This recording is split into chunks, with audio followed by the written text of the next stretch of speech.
Santri itu identik dengan ngopi. Selama ini kita mengenal itu ya. Ngopi, kemudian gergeran.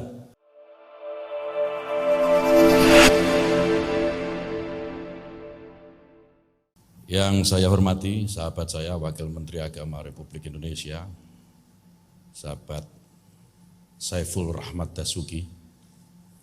Tadi saya minta beliau untuk sambutan, saya melonsing, nggak mau karena banyak wartawan katanya. Yang saya hormati para pejabat eselon 1 semuanya, Pak Dirjen Pendis dan seluruh dirjen yang saya hormati, saya banggakan. Yang saya hormati pimpinan Ormas Keagamaan, pimpinan Pondok Pesantren, para santri, sahabat-sahabat media dan hadirin sekalian, para ibu nyai yang saya muliakan, terutama ibu nyai Eni Retno Yakut. Saya emang sengaja ngajak tadi, karena saya tanya nggak dapat undangan, saya ajak karena saya bilang masa undangannya laki semua. Santri itu kan ya ada perempuannya, ada santriwatinya gitu. Jadi saya paksa untuk ikut bersama kita semua, dan alhamdulillah di sini ada Ibu Nyai Badriah Fayumi juga. Ibu Nyai yang luar biasa terobosan-terobosan intelektualnya melalui KUPI, dan ini bisa menjadi inspirasi bagi santri-santri perempuan terutama. Yang saya banggakan Panglima Santri Habib Umar Shah.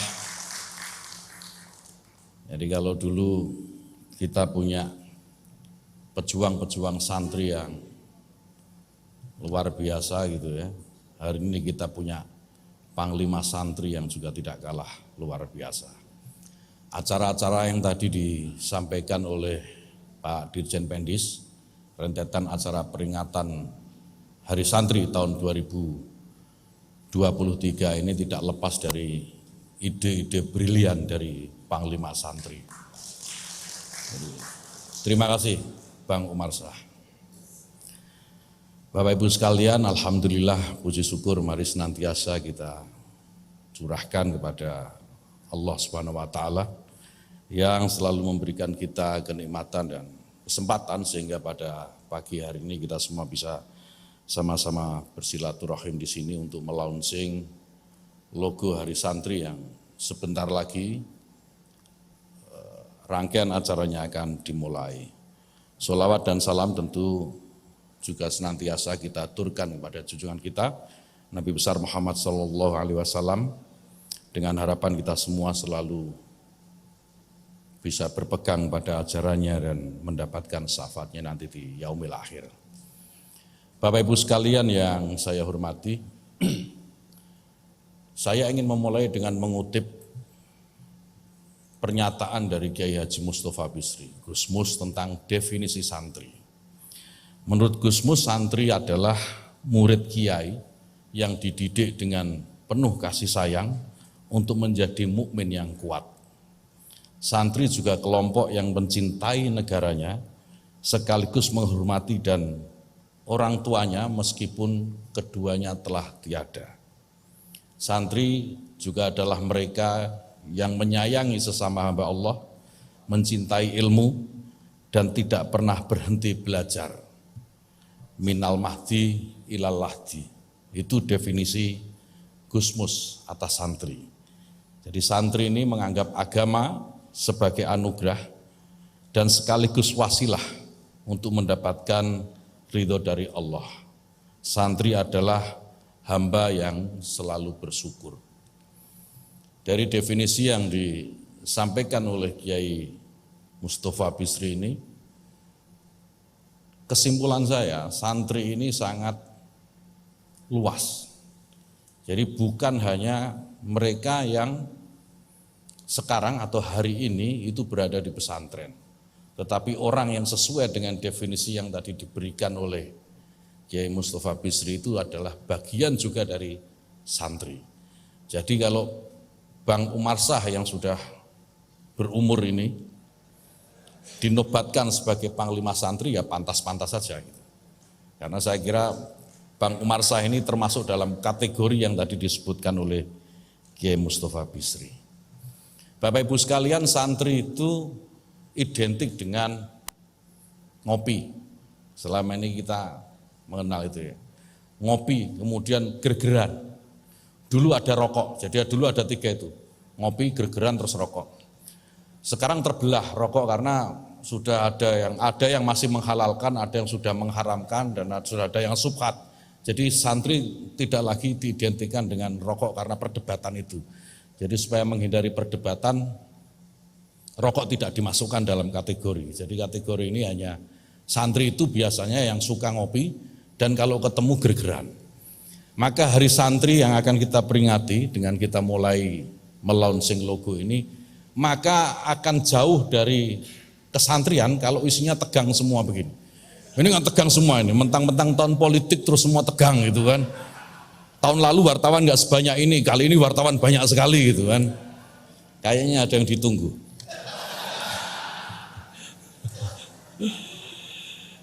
Santri itu selalu gergeran, jadi kalau nggak ada lucunya itu nggak santri. Jadi ada satu guyonan santri ini. Jadi sehebat-hebatnya santri itu tidak pernah dia itu bisa berani dengan istrinya. Contohnya saya. Tapi sebenarnya saya sini bukan takut sama istri, saya berani, cuman istri saya lebih berani dari saya. Itu yang jadi masalah. Jadi satu ketika di akhirat ini ada rombongan, 2 rombongan suami itu, kategori suami. Satu suami yang taat atau suami yang memimpin istri gitu ya. Dan satu lagi suami yang dipimpin istri. Digolongkan dalam 2 ini. Ini joke ini guyonan ya. Jadi jangan salah tafsir dulu, nanti digoreng-goreng. Nah, di akhirat malaikat bingung, ternyata barisan suami yang dipimpin oleh istri itu lebih banyak, sangat banyak. Sementara suami yang memimpin istri hanya 1 orang, namanya Nuruzaman. Namanya Nuruzaman. Malaikat bingung, kok cuma 1, ini hebat sekali ada Nuruzaman di sini. Ditanyalah malaikat, Nuruzaman, kamu kok berada di sini sendiri? Kamu hebat sekali ya, berani memimpin istrimu. Kenapa? Apa sebabnya? Tipnya apa, kata malaikat? Nuruzaman menjawab, saya juga nggak tahu malaikat. Wong saya di sini itu disuruh istri saya.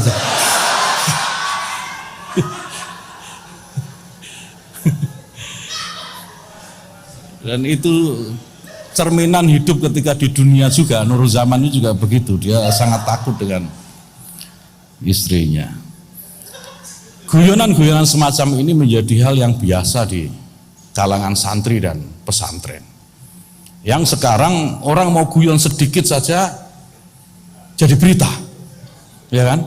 Orang mau guyon sedikit jadi berita, viral kemana-mana, jadi perdebatan dianalisa oleh analis politik gitu kan? Sampai di TV berkali-kali disiarkan, luar biasa. Memang bangsa kita ini terlalu tegang sepertinya.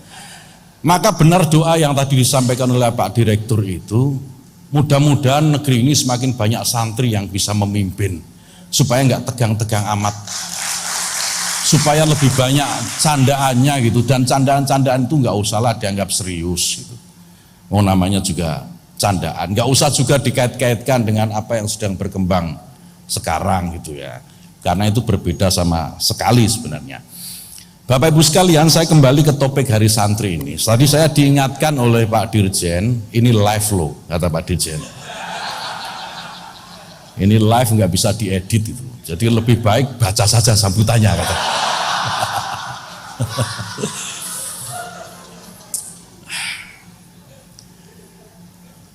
Pemenang sejarah itu adalah mereka yang berani menghadapi sejarah dengan segala kenyataannya. Jadi santri itu ditakdirkan untuk menjadi pemenang sejarah.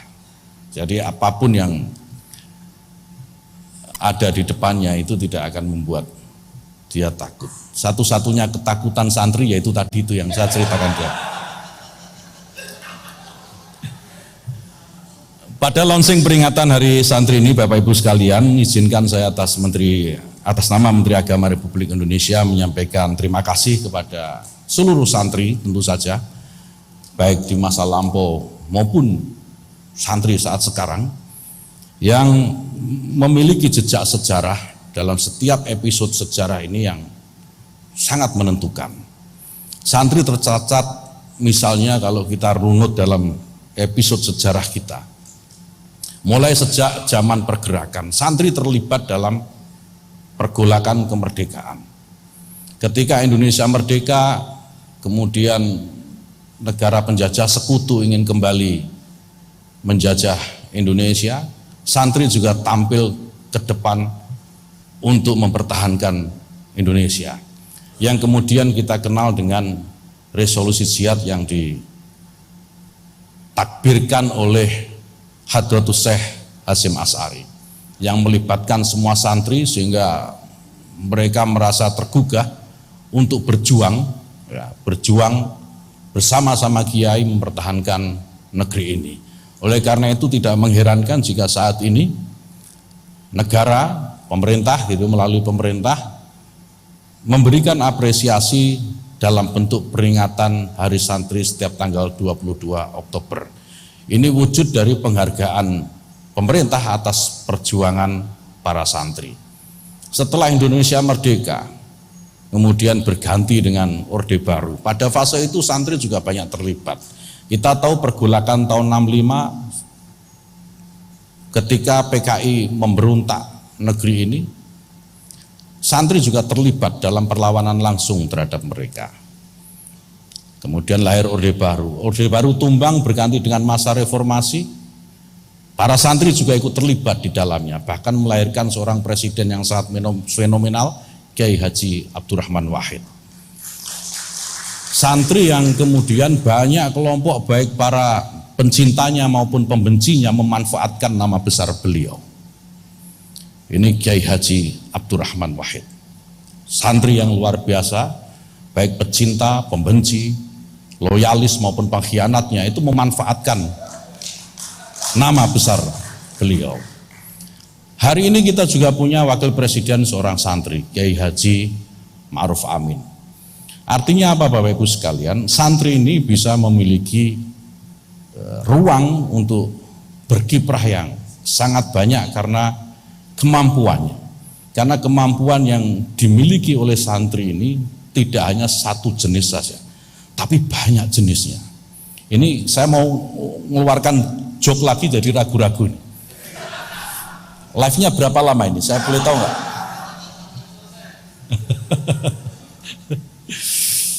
Udah langsung aja, nggak usah pakai. Jadi Bapak Ibu sekalian, sudah sepantasnya kalau kita kemudian memahami bahwa maksud penetapan Hari Santri oleh pemerintah adalah pertama memberikan rekognisi oleh negara atas perjuangan kaum santri dan pesantren yang seperti tadi saya sampaikan. Yang kedua sebagai pengingat bagi generasi sekarang, ya, dan tentu generasi yang akan datang agar selalu mencontoh, meneladani dan melanjutkan perjuangan-perjuangan santri di masa-masa yang lalu. Nah, Bapak Ibu sekalian yang saya hormati, kita juga punya pengharapan terhadap para santri sekarang, terutama di tahun-tahun politik seperti saat ini. Santri pasti akan sangat menentukan bagaimana wajah bangsa kita menghadapi tahun politik ini. Ini kayaknya yang ditunggu oleh teman-teman wartawan. Saya memiliki definisi yang saya tidak akan merubah atau mencabutnya, karena saya meyakini definisi ini tidak keliru menurut saya. Dan nanti silahkan kita bahas rame-rame lagi. Saya berharap para santri ini bisa mengikuti jejak para pendahulunya dengan meletakkan setiap perjuangan yang dia lakukan di wilayah manapun gitu, di ruang apapun yang didasarkan pada nilai-nilai keagamaan. Ya, berdasarkan nilai-nilai keagamaan, termasuk politik, termasuk dalam pengabdian di dunia politik. Saya berharap para santri ke depan, dan kita semua sebenarnya yang bukan santri pun gitu ya, Saya memiliki pengharapan agar kita ini bisa beragama melalui politik bagi yang politisi ini. Ini banyak politisi di sini saya lihat. Mari kita beragama melalui politik. Artinya apa? Agama dijadikan subjek, sementara politik itu hanya objek. Ya. Orientasinya adalah keuntungan, kebaikan bagi masyarakat untuk mendapatkan ridho Allah. Untuk mendapatkan ridho Allah.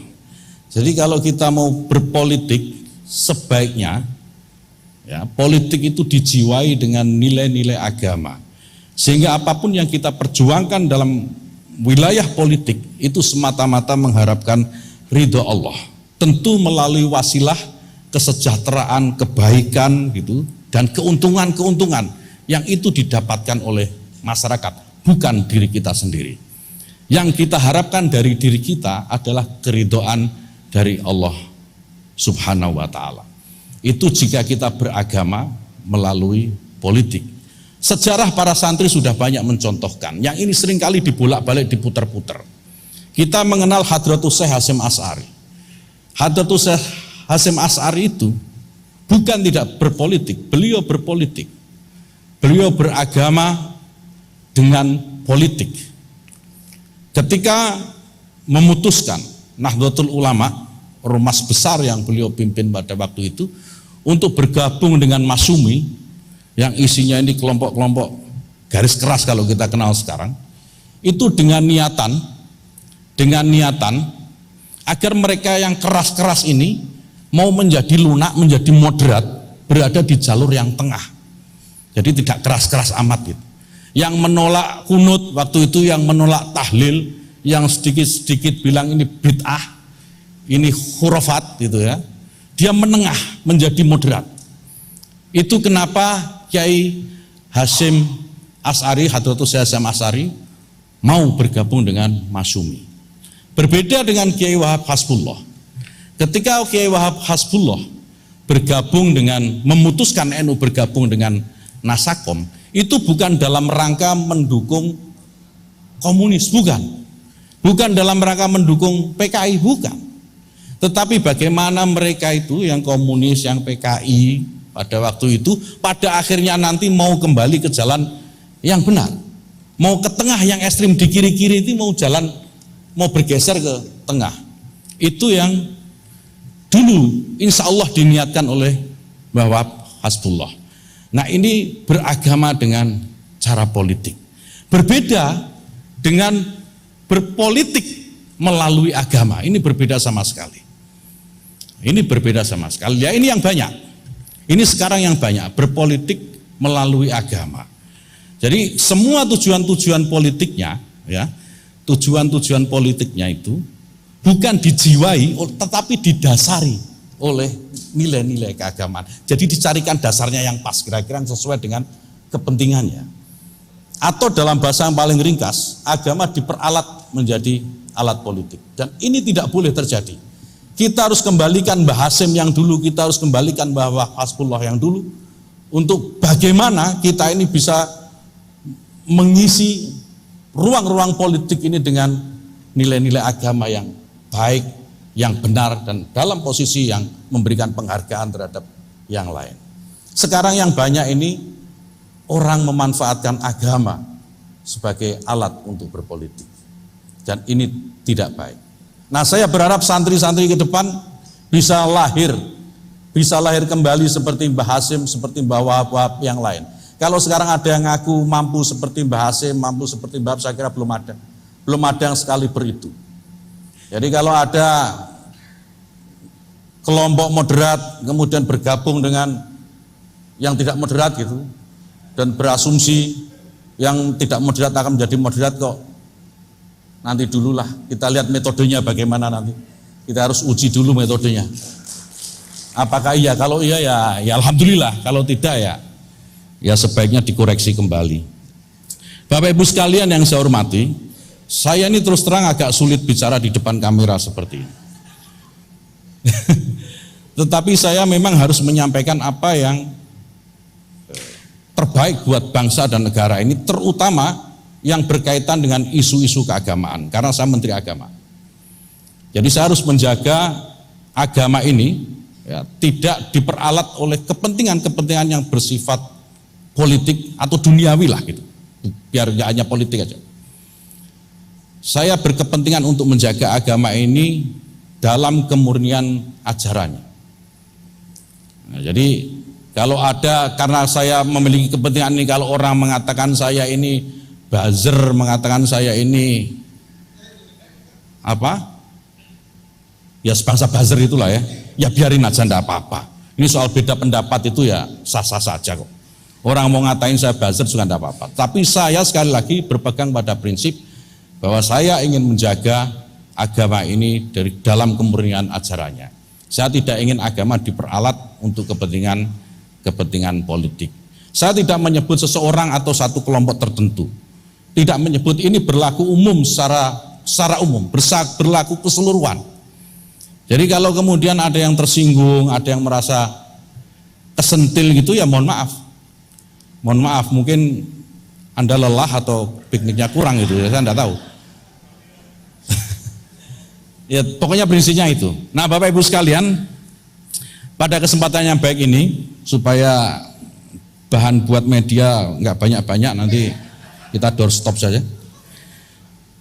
Saya ingin dalam kesempatan yang baik ini mengucapkan selamat Hari Santri mendahului sebelum 22 Oktober nanti, sekaligus melonsing logo yang akan kita gunakan untuk Hari Santri yang bertema Jihad Santri Jayakan Negeri. Sampai bertemu di event-event Hari Santri, rangkaian Hari Santri yang panjang tadi, dan insya Allah nanti kita juga bertemu di apel puncak Hari Santri di 22 Oktober di Tugu Pahlawan Surabaya. Saya juga undang kawan-kawan media, tadi nggak disebut oleh Pak Dirjen, silakan hadir di sana. Irupnya nanti insya Allah Presiden Jokowi, dan setelah itu akan ada beberapa acara yang menurut saya ini buat media akan sangat menarik. Ya, nanti tanyakan ke panitianya, Gus Nabil Harun itu panitianya. Nanti ada rangkaian acara yang menurut saya juga akan sangat menarik perhatian. Bapak Ibu sekalian, demikian yang bisa saya sampaikan. Semoga Hari Santri nanti, rangkaian Hari Santri berjalan dengan baik, lancar, dan membahagiakan kita semua. Dan mudah-mudahan tidak ada lagi viral-viral yang tidak perlu. Nasrun minallah wa fathun qarib, wallahu muwaffiq ila aqwamit thoriq. Assalamualaikum warahmatullahi wabarakatuh.